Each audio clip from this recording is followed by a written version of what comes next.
Student, मैं सत्यम कुमार श्रीवास्तव आपका सत्यम chemistry classes YouTube channel में स्वागत करता हूँ।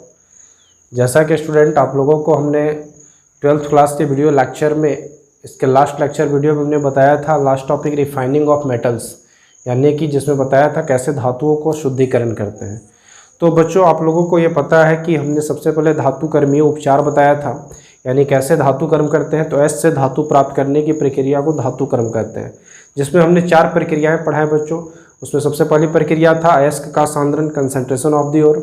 उसमें आपको हमने एक लेक्चर वीडियो बनाया है जो कि हमारे यूट्यूब चैनल के प्लेलिस्ट में आप जाकर देख सकते हैं। चैप्टर का भी नाम लिखा हो, उसमें सारा वीडियो आपको चैप्टर वाइज मिलता चला जाएगा। फिर उसके बाद हमने दूसरा जो बताया था धातु कर्मीय उपचार में, वो था सांद्रित अयस्क का धातु के ऑक्साइड में परिवर्तन, यानी कंसनट्रेटेड और है ना कन्वर्ट इनटू मेटल ऑक्साइड, जिसमें हमने 2 प्रक्रिया पढ़ाया था, निस्तापन और जारन, कैल्सिनेशन एंड रोस्टिंग। इसके बाद तीसरी प्रक्रिया जो हमने पढ़ाया था धातु कर्मीय उपचार में बच्चों, वो था आपका कि कैसे आप धातु के ऑक्साइड को धातु में परिवर्तित करोगे, यानी कि conversion of metal oxide into metal. और जो आखिरी प्रक्रिया थी बच्चों, उसमें हम लोग आपको ने बताया रिफाइनिंग ऑफ मेटल्स, धातुओं का शोधन। तो हर एक पार्ट्स पर एक लेक्चर वीडियो है जिसको आप हमारे प्लेलिस्ट में देख सकते हैं बच्चों, और उससे आप स्टडी कर सकते हैं। तो अब देखिए आज का जो टॉपिक है काफ़ी इंपॉर्टेंट टॉपिक है बच्चों, क्योंकि आज जो हम आप लोगों को बताने जा रहे हैं ये अपने आप में एक बहुत महत्वपूर्ण टॉपिक है, क्योंकि आज जो हम डिस्कस करने जा रहे हैं इस टॉपिक का रिलेशन बहुत आगे क्लासों तक काम देता है ना। तो यहाँ पर इस टॉपिक को सबसे पहले हम जानेंगे क्या ये टॉपिक है। तो टॉपिक का नाम है बच्चों इलिंघम डायग्राम। क्या है? इलिंघम डायग्राम, यानी कि इलिंघम आरेख। तो देखिए बच्चों शुरू करते हैं आज के टॉपिक पर। तो आइए देखते हैं।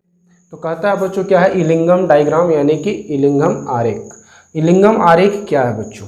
तो देखिए सबसे पहले इसमें जो बात हम लिखे हैं उसको आपको हम एक बार समझा देते हैं। क्या कहता है कि किसी विशेष अयस्क से धातु प्राप्त करने में किसी अवकारक का उपयोग करते हैं। किसी क्या करते हैं? अवकारक का उपयोग उपयुक्त होगा, क्योंकि कोई भी एक अवकारक जो है बच्चों वो लेना ही पड़ेगा, क्योंकि आपको पता है कि धातु के ऑक्साइड से धातु प्राप्त करने के लिए उसके ऑक्सीजन को क्या करना होगा? बाहर करना होगा। और जब उसके हमको ऑक्सीजन को बाहर करना होगा उसके लिए क्या करेंगे? हम किसी अवकारक के साथ उसको अभिक्रिया कराएंगे। तो किसी विशेष अयस्क से धातु प्राप्त करने में किसी अवकारक का उपयोग उपयुक्त होगा, इसका निर्धारण इलिंघम द्वारा प्रस्तुत आरेख से आसानी से प्राप्त हो जाता है। इलिंघम एक केमिस्ट का नाम है बच्चों, और उन्होंने एक आरेख बनाया है जिससे आपको आसानी हो जाएगा समझने में कि कौन सा धातु के ऑक्साइड से धातु चेंज करने के लिए आप किस प्रकार का अवकारक का इस्तेमाल करोगे। और यह आरेख क्या कहलाता है बच्चों? तो इलिंघम आरेख कहलाता है। इसी आरेख को क्या कहते हैं? इलिंघम आरेख कहते हैं। तो देखिए बच्चों क्या कहता है कि किसी धातु के ऑक्साइड का अवकरण किसी अवकारक के द्वारा होने पर धातु के ऑक्साइड का ऑक्सीजन क्या करता है? अवकारक में चला जाता है। तो रिलेटिव सी बात है बच्चों। जैसे आप जस्ता का ऑक्साइड लेते हो, उसको आप कार्बन के द्वारा अवकरण कराते हो, तो ऑक्सीजन किसके साथ जुड़ जाता है? कार्बन के साथ, और कार्बन मोनोऑक्साइड बना लेता है और जस्ता अलग हो जाता है। तो वही बात के यहाँ जिक्र कर रहा है इलिंघम, कि अगर किसी धातु के ऑक्साइड का आप अवकरण कराते हो तो किसी अवकारक के द्वारा अगर आप करा रहे हो तो वो ऑक्सीजन धातु के ऑक्साइड का कहाँ चला जाता है? अवकारक में चला जाता है। इसका अर्थ ये है बच्चों कि अवकारक में ऑक्सीजन ग्रहण करने की क्षमता धातु से क्या है? अधिक है, क्योंकि प्रतिस्थापन हो रहा है बच्चों। इस चीज को देखो हम यहाँ समीकरण से भी समझा रहे हैं बच्चों कि अगर AO जो है बच्चों ये क्या है? धातु का ऑक्साइड है। क्या है ये? धातु का ऑक्साइड है। तो आप यहाँ पर समझना बात को कि ये धातु का ऑक्साइड है और ये B क्या लिए हम? अवकारक। और जब इन दोनों को आपस में अभिक्रिया करा रहे हैं और ऑक्सीजन अगर B के पास चला जा रहा है बच्चों, तो आपको यहाँ पर ये तुरंत क्लियरली समझ में आना चाहिए। इसका मतलब कि A से ज़्यादा क्षमता B के पास है किस चीज़ का? ऑक्सीजन ग्रहण करने का। क्योंकि बच्चों अगर कोई भी मॉलिक्यूल्स, कोई भी अणु या कोई भी आयंस या परमाणु अगर अपने स्थान को छोड़कर किसी दूसरे स्थान पे जा रहे हैं, इसका मतलब साफ है बच्चों कि अगला जो पदार्थ पे वो जा रहे हैं वो पहले वाले से ज़्यादा पावरफुल है। क्योंकि ऐसा ही अक्सर होता है कि जो ज़्यादा आकर्षण शक्ति रखता है, जो ज़्यादा जो है ना कह सकते हैं ग्रहण करने की क्षमता रखता है, तो उस पर वो आयन क्या होता है? उस पर जाकर अट्रैक्टिव होता है। यानी कहने का मतलब है कि B ज़्यादा पावरफुल है इससे, इसका मतलब ताकि इसके कारण क्या हो रहा है? ऑक्सीजन B के साथ जाकर अलग हो जा रहा है। तो देखिए अवकारक के साथ यहाँ ऑक्सीजन जुड़ गया है। यहाँ किसके साथ है ऑक्सीजन? ये अवकारक के साथ है। यहाँ क्या है? अवकारक के साथ क्या है बच्चों? तो ऑक्साइड आपको नजर आ रहा है। लेकिन था किसके साथ? ये था धातु के साथ और अब कहाँ पहुंच गया वो अकारक के साथ, यानी कि अकारक के साथ चला गया क्योंकि अकारक ज्यादा पावरफुल था ऑक्सीजन को कैच करने के लिए, है ना। तो यानी कि बी ऑक्सीजन को जब ग्रहण कर लिया तो ए क्या हो गया बच्चों अलग, यानी यहां से आपको क्या प्राप्त हो गया इस प्रक्रिया से, धातु मिल गया, यानी धातु को अकारक क्या किया, धातु के ऑक्साइड को धातु में चेंज कर दिया और उसके ऑक्सीजन को स्वयं ग्रहण करके अकारक का ऑक्साइड बना लिया। तो ये तो जनरली होता है प्रक्रिया में बच्चों।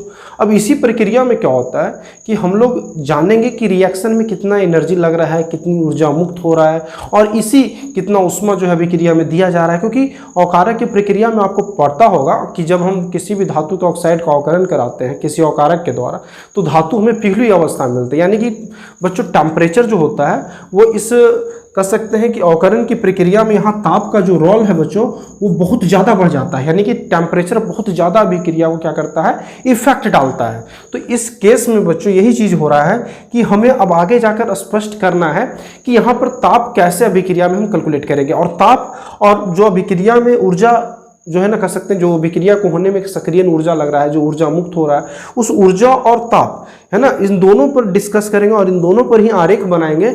जो आरेख इलिंगम आरेख होगा और उस आरेख से आपको ये पता चल जाएगा कि किस धातु के ऑक्साइड में आप किस टाइप का अकारक का उपयोग करोगे जिससे आपका धातु का ऑक्साइड धातु में चेंज हो जाए। ठीक है गाइज, तो इस चीज को आप जल्दी से पहले नोट कर लो और अब हम बताते हैं इसके बाद कैसे अभिक्रिया में इलिंगम आरेख बनाया जाता है, तो नोट करेंगे। तो देखिए बच्चों अब आपको बताते हैं यहाँ पर कहता क्या है कि हम इलिंगम डायग्राम में थोड़ा सा थर्मोडायनेमिक्स के रूल का फॉलो करेंगे। थर्मोडायनेमिक्स देखो बच्चों 11th का एक टॉपिक है ना, ये आपको फिजिक्स केमिस्ट्री दोनों में मिलता है। तो थर्मोडायनेमिक्स में कहता क्या है, तो थोड़ा सा इस नियम को हम जान लें।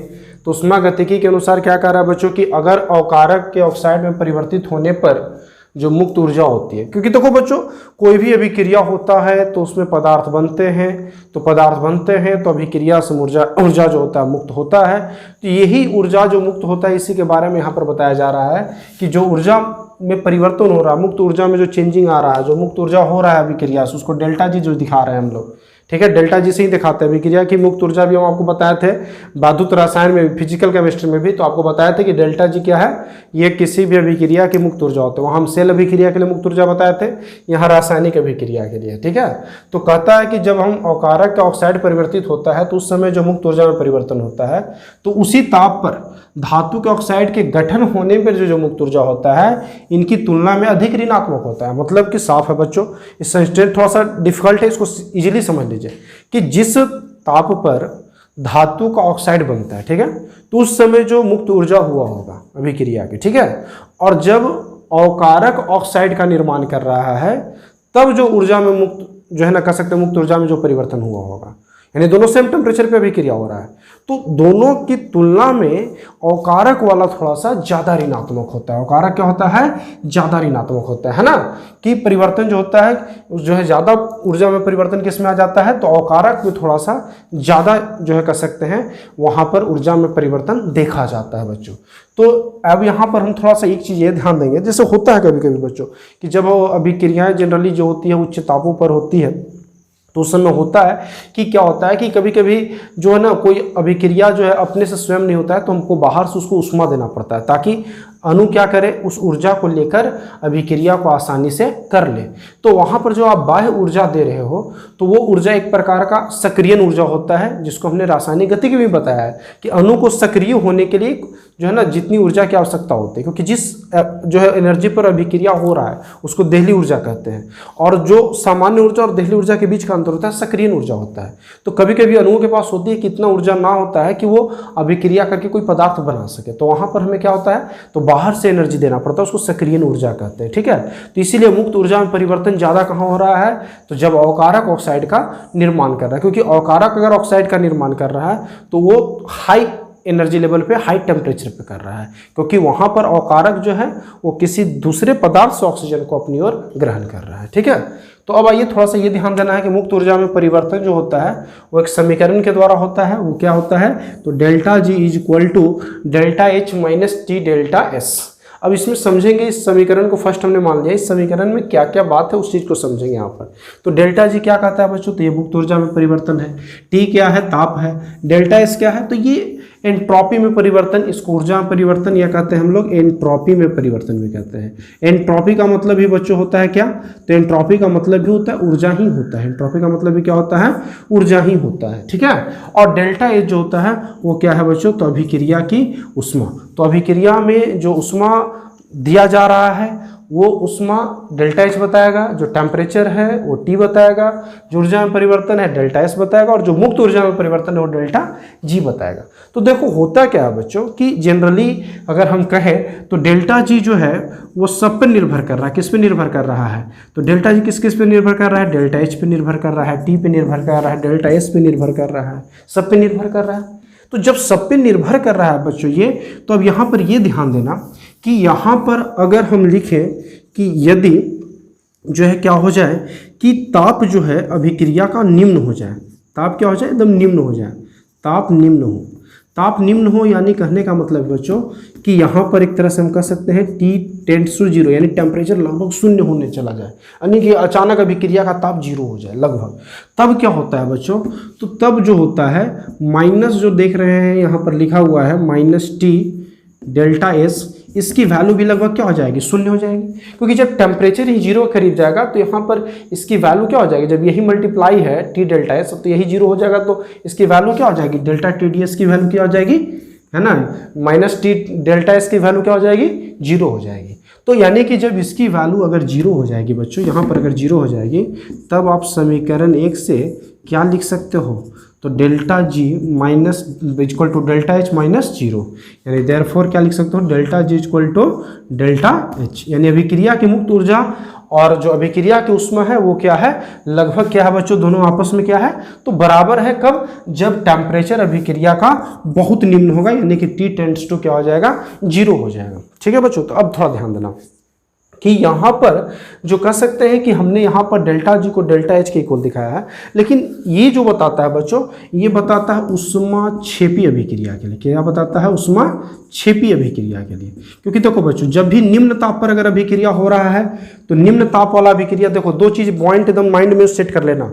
अगर निम्न ताप पर अभिक्रिया हो रहा है तो ऊष्माक्षेपी अभिक्रिया है, और अगर अभिक्रिया क्या हो रहा है, उच्च ताप पर हो रहा है, यानी टेम्परेचर जो है वो क्या है, हायर है जीरो से, तब यहाँ पर कौन सी अभिक्रिया होती है बच्चों, ऊष्माशोषी अभिक्रिया होती है। कौन सी अभिक्रिया होती है बच्चों, ऊष्माशोषी अभिक्रिया होती है। और ऊष्माशोषी अभिक्रिया के लिए याद रखिएगा, ऊष्माशोषी अभिक्रिया के लिए जो डेल्टा जी है वैल्यू वो क्या हो जाता है, तो वो किस पे डिपेंड करता है, तो वो ये जीरो इक्वल नहीं होगा। जब delta G T temperature high होगा तो क्या हो जाएगा, किस पे डिपेंड करेगा, तो टी डेल्टा एस पे निर्भर करेगा।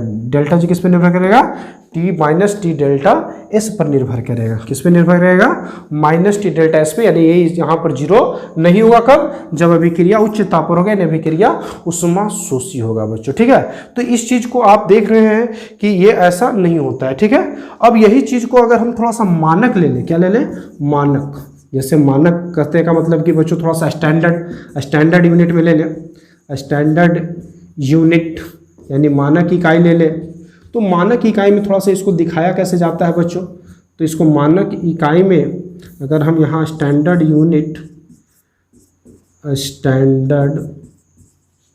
यूनिट ले लें तो इसको हम दिखाएंगे कैसे, तो डेल्टा जी नॉट, ऊपर थोड़ा सा नोट लगा देते हैं ना, और यहाँ हो जाएगा माइनस टी डेल्टा एस। ठीक है, यानी कि कहने का मतलब है कि अभिक्रिया की जो मुक्त ऊर्जा है बच्चों वो क्या हो जाएगा, और थोड़ा सा एस के ऊपर भी नोट लगा दीजिएगा, तो delta G nought equal to minus T delta S nought, यानी कि ये बनता है स्टैंडर्ड यूनिट किसके लिए बच्चों, तो ऊष्माशोषी अभिक्रिया के लिए। और देखो जब अवकारक से अभिक्रिया होता है, इस चीज को आप पहले नोट कर लो, इसको जो है नोट कर लेंगे। अब देखो बच्चों, जो अवकारक से द्वारा हम धातु के ऑक्साइड को धातु में चेंज कर रहे हैं तो सब ऊष्माक्षेपी नहीं, सब ऊष्माशोषी, क्योंकि हाईर टेम्परेचर पे हो रहा है। आप ताप दे रहे हो ना, ऐसे ही पिघली अवस्था में मिल रहा है तो टेम्परेचर आप दे रहे हो, तो इसलिए सारे जो अवकारक वाले ऑक्साइड के परिवर्तन होंगे वो इसी समीकरण पे डिपेंड करेंगे। इसको आप समीकरण सेकंड और इसको समीकरण आप थर्ड ले सकते हो। और इसी समीकरण सेकंड और थर्ड पे बच्चों ये लिंघम डायग्राम है, तो इसको जल्दी से आप नोट करोगे, इसके बाद ये लिंघम डायग्राम बताते हैं। तो आइए बच्चों अब देखते हैं कि लिंघम डायग्राम बनाते कैसे हैं। तो इसे आप ध्यान से पढ़ना क्योंकि बहुत जरूरी है आपके लिए और बहुत इंपॉर्टेंट टॉपिक है। क्या कहता है कि अब ऑक्साइड का गठन यानी ऑक्साइड का निर्माण तथा कार्बन के ऑक्सीकरण के लिए हम लोग क्या निकालते हैं बच्चों, तो डेल्टा जी नॉट यानी स्टैंडर्ड मुक्त ऊर्जा तथा तथा टेम्परेचर के बीच क्या करते हैं, टेम्परेचर टी ताप मुक्त ऊर्जा और ताप के बीच आलेख खींचते हैं। यही आलेख क्या कहलाता है, तो इलिंघम डायग्राम कहलाता है। क्या कहलाता है, इलिंघम डायग्राम कहलाता है। तो देखिए बच्चों यहाँ पर हमने देखा होगा दो यहाँ पर अक्ष बन लिया है। इसमें आप देखिए वाई अक्ष और एक्स अक्ष, ये बच्चों क्या बता रहा है, टेम्परेचर का बता रहा है। देखिए इधर टेम्परेचर जो है ये जो है कह सकते हैं टेम्परेचर का है 500, 1000, 1500, 2000 डिग्री सेल्सियस। और ये डेल्टा जी की वैल्यू बता रही है एनर्जी की, और एनर्जी सारा माइनस में है बच्चों, है ना, किलो जूल पर मोल में है, यानी कि -200 किलो जूल पर मोल, है ना। तो यानी कहने का मतलब है बच्चों कि ये सब जो है माइनस में इसलिए क्योंकि डेल्टा जी जब तक ऋणात्मक नहीं होता है तब तक अभिक्रियाएं संपन्न नहीं होती है। और डेल्टा जी तब ऋणात्मक होता है बच्चों, जब डेल्टा जी तब ऋणात्मक होता है जब अभिक्रिया के लिए डेल्टा एच भी दोनों के दोनों जब निगेटिव्स होते हैं, यानी डेल्टा एच निगेटिव है तभी आपका डेल्टा जी भी निगेटिव होता है। तो ये अभिक्रियाओं में ऐसा होता है। तो अब यहाँ पर ध्यान देंगे बच्चों कि क्या कह रहा है। तो देखिए थोड़ा सा इस डायग्राम में आप देख रहे होंगे, ध्यान से देखिएगा, ऐसे डायग्राम आपके बुक्स में भी दिया हुआ होगा और ये डायग्राम आप देखिएगा ध्यान से क्या कहता है।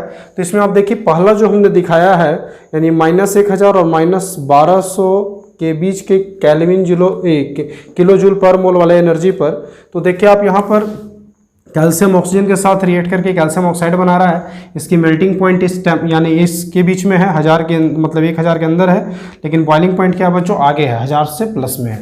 तो ये चीज़ भी बता रहा है कि ये ताप कितना इसको दिया गया, इसको उतना ही ताप दिया गया बच्चों जिस पर धातु जो हो ना क्या हो, तो धातु जो है ना वो इजली आसानी से पिघलकर अलग हो जाए, यानी पिघली हुई रूप में प्राप्त हो जाए। तो सारे का देख लीजिए बच्चों, एल्युमिनियम का इस तरह से दिया हुआ है, टिटेनियम का, जिंक का, है ना बच्चों। तो इस तरीके से हम बनाए हैं, ये आयरन का हो जाएगा बच्चों। तो कहने का मतलब है कि सारे का हमने यहाँ पर क्या किया है, जिक्र किया है, ठीक है।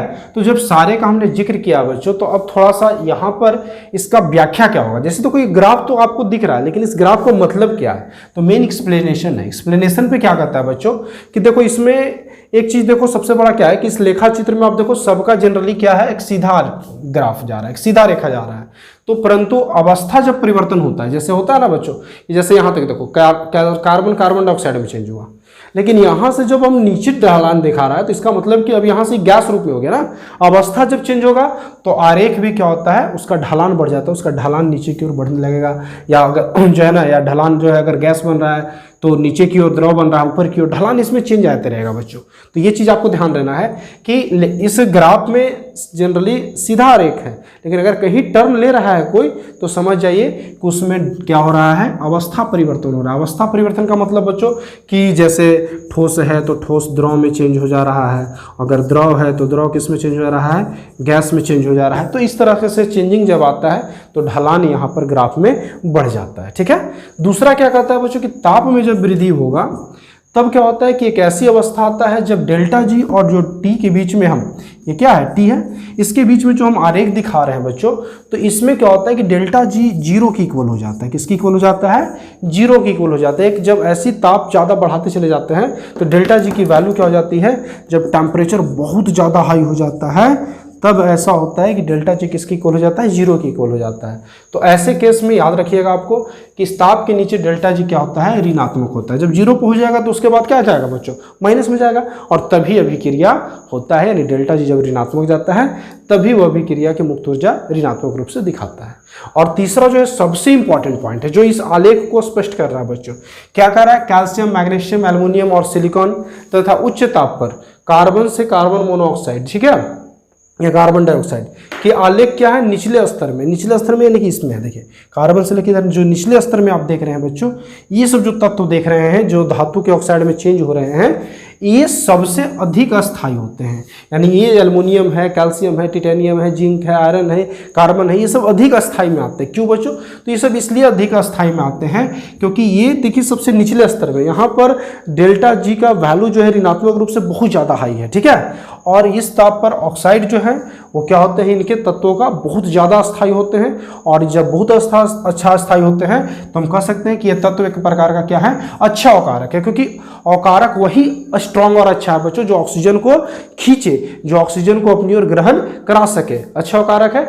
और इनका उपयोग ये जो देख रहे हैं जो निचले हिस्से में है, यानी calcium, magnesium, aluminium, silicon, carbon, ये सब का जो उपयोग है बच्चों, क्या हम कर सकते हैं, तो किसी दूसरे धातु के ऑक्साइड को अवकृत कराने में कर सकते हैं, यानी दूसरे धातु के ऑक्साइड से हम उसको क्या कर सकते हैं, धातु में परिवर्तन कराने के लिए कर सकते हैं। तो यानी इस इंजीनियरिंग डायग्राम से आपको ये बेनिफिट्स मिल रहा है बच्चों कि जो कार्बन से नीचे की ओर जितने भी एलिमेंट्स हैं जो धातु के ऑक्साइड में आपको चेंज होते हुए दिखाई दे रहे हैं, ये सब एक अच्छे अवकारक हैं, क्योंकि सारे लोग जो जितने भी इसमें तत्व हैं सब ऑक्सीजन को क्या कर रहे हैं, बहुत ज्यादा स्ट्रांगली खींच रहे हैं ना। और जब स्ट्रांगली खींच रहे हैं यानी कि इनकी आकर्षण क्षमता जो है बाकी के इसके ग्राफ के ऊपर जैसे Hg है, कॉपर है, वो सबसे क्या है, अधिक है। और जब अधिक है तो ये एक प्रकार का अच्छा अवकारक है। और इनका प्रयोग हम कहाँ कर सकते हैं, तो इनका प्रयोग हम दूसरे धातु के लिए, दूसरे धातु के ऑक्साइड के लिए अवकारक के रूप में कर सकते हैं, ताकि उनके ऑक्सीजन को ये आसानी से बाहर कर सके। तो इसको आप बच्चों जो है नोट कर लोगे, और इसको आप पहले नोट कर लो जल्दी से। तो देखिए बच्चों क्या है इसमें अब कि जो है यहाँ पर अब हम आपको जो इस आलेख में हमने आपको समझाया है, इसको आप ध्यान से पढ़ोगे, और इससे रिलेटेड अगर कोई भी समस्या रह जाएगी बच्चों तो आप उसे कमेंट बॉक्स में डाल दोगे। और इलिंघम डायग्राम एक बहुत इंपॉर्टेंट टॉपिक है बच्चों, ये तत्वों के निष्कर्षण वाले चैप्टर से, तो इसलिए आप इसको ध्यान से पढ़ोगे, और कोई भी अगर प्रॉब्लम्स होगा तो उसे आप कमेंट बॉक्स में डाल दोगे। तब तक के लिए थैंक यू।